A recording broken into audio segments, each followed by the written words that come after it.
Everyone, my name Mohammad शरीफ और आप देख रहे हैं लाइव केयर 24 न्यूज़।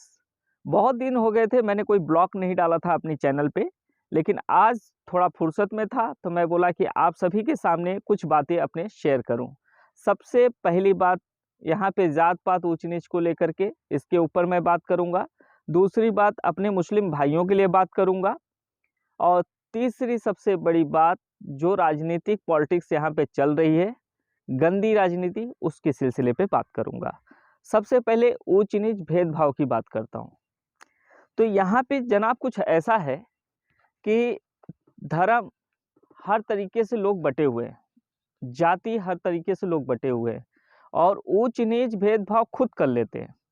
और इतनी बड़ी ऊंच नीच भेदभाव मैंने किसी भी राज्य में नहीं देखा जितना मैंने उत्तर प्रदेश में देखा। मुझे देखने को ये मिलता है कि अगर कोई बड़ी जात है तो उसके सामने कोई बैठ नहीं सकता, ये देखने को मुझे मिला। कोई बड़ी जात है तो उसके थाली में कोई दूसरा व्यक्ति यानी छोटी जात वाला खाना नहीं खा सकता, ये मुझे देखने को मिला। अगर बड़ी जात है तो कोई छोटी जात वाला उसके दरवाजे पे जो है, अंदर घर के अंदर एंट्री नहीं है, उसको परमिशन नहीं है। उत्तर प्रदेश के अंदर लोग दिखावा चाहे जो करें, लेकिन मैं अंदर की बात कर रहा हूँ। मैं भी यहीं से बिलोंग करता हूँ, उत्तर प्रदेश जौनपुर से। तो सबसे बड़ी बात ये होती है, लोग धर्म से भी बटे हुए हैं, जात से बटे हुए हैं, यहाँ तक कि भगवान से भी बटे हुए हैं। सबसे बड़ी बात ये है, जो लोग कहते हैं कि हाँ मैं हिंदू हूँ, लेकिन ये हिंदुत्व तो मुझे यहाँ पे देखने को नहीं मिलता। क्योंकि जो प्रतीक होता है, हिंदुत्व का जो प्रतीक होता है, वो ये नहीं कभी सोचता कि हम भेदभाव क्या करें।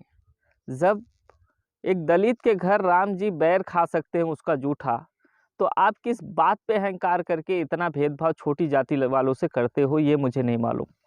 मैं किसी का इंटरव्यू नहीं दिखा सकता। अगर कभी मुझे कमेंट आया कि यूपी के अंदर ऐसा कभी होता नहीं है, तब मैं प्रूफ के साथ ऐसे छोटी जात वाले का इंटरव्यू बता दूंगा कि उसने अपनी ज़िंदगी में कितना कुछ झेला है। अब दूसरी बात करूंगा यहाँ के मुसलमानों के लिए।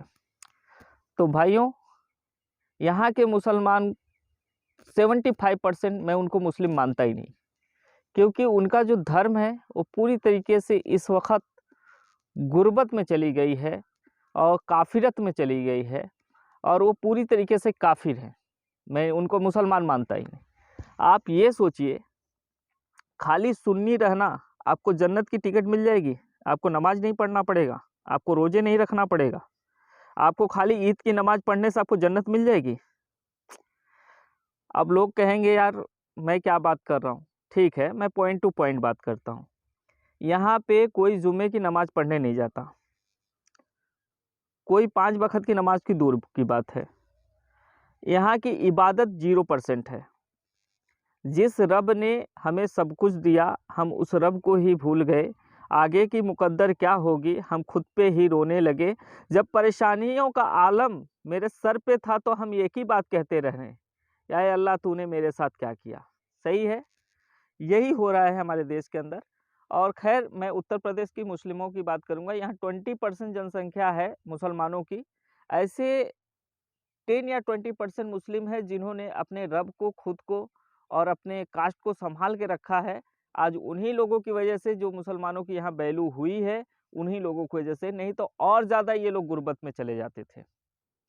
और तीसरी पॉइंट की बात यह है, जो राजनीति का माहौल चल रहा है, यहाँ पे विकास देख करके कोई वोट नहीं करता मेरे भाई।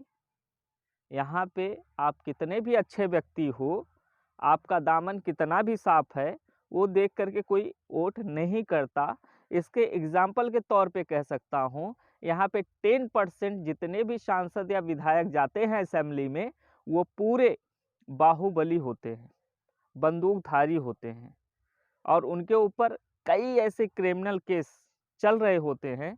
इसके बावजूद भी उनको बीजेपी से, समाजवादी से टिकट मिलता है, और बाकायदा वो लोग इलेक्शन लड़ते हैं और जीतते हैं और जीतते रहेंगे। आपको यहाँ से विकास से मतलब नहीं है, यहाँ का डेवलपमेंट से मतलब नहीं है, और ना डेवलपमेंट होने वाला है। मैं इसको डंके की चोट पे कहता हूँ, यहाँ जितना दिखावा है वो किसी भी राज्य में नहीं होगा। और चौथी एकदम पॉइंट की आपको बात बोलता हूँ।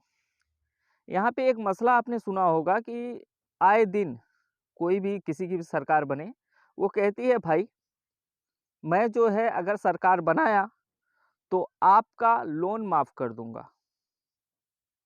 ठीक है भाई, इससे क्या हो रहा है, जो तजुर्बेकार हैं, जो फ्रॉड करने वाले हैं, वो कुछ ना कुछ कारोबार बता करके लोन तो ले लेते हैं, उसको भरते नहीं, क्योंकि उनको मालूम है किसी का भी सरकार बनेगा फ़ायदा उनका है।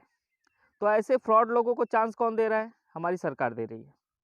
तो इस पे भी बात होनी चाहिए, इस पे भी चर्चा होनी चाहिए। लेकिन आजकल की हमारी जो मीडिया है, वो ऐसी कुत्ते की दुम है, ऐसी नस्ल की है कि वो पॉइंट की बात नहीं करेंगे।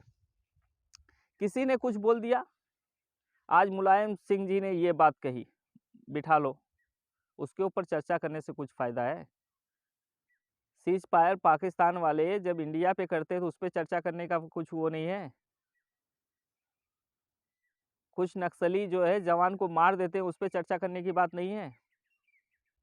बहुत सारी ऐसी चर्चाएँ हैं जिस पे आप डेली डिबेट कर सकते हैं, लेकिन बहरहाल आपको वहाँ से ₹1 का आमदनी नहीं है, फ़ायदा नहीं है, इसके लिए आप कौन-सा डिबेट करते हो? आज असदुद्दीन अवैसी ने ये भाषण दिया, डिबेट करो। फिर इम्तियाज़ जली ने ये भाषण किया, डिबेट करो। आज मोदी जी ने जो है किसान बिल माफ़ कर दिया, इसके ऊपर डिबेट करो। यही सारी डिबेट चलती रहेंगी। अरे बहुत सारी डिबेट है जिसको आप लोगों को मुद्दा उठाना चाहिए, बोलना चाहिए। खैर यहाँ की सरगर्मी ऐसी है कि लोग वोट किसको देते हैं, तो मैं बताता हूँ लोग वोट किसको देते हैं। यहाँ के लोग अपनी जाति को वोट देते हैं। यहाँ का जाति कौम ऐसी है कि मुसलमान एक तरफ, ब्राह्मण एक तरफ, ठाकुर एक तरफ, राजभर एक तरफ, वर्मा एक तरफ, पटेल एक तरफ, सब अपनी-अपनी एक यूनिटी बना के रखे हैं। वो लोगों को ये फ़र्क नहीं पड़ता इंसान कौन अच्छा है।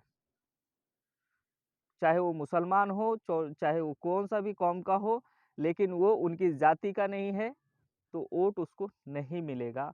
तो यहाँ की सरगर्मी ये है और बाकी ऐसे ही ब्लॉग आप सभी के सामने लाता रहूँगा। तब तक की इजाज़त दीजिए, दुआओं में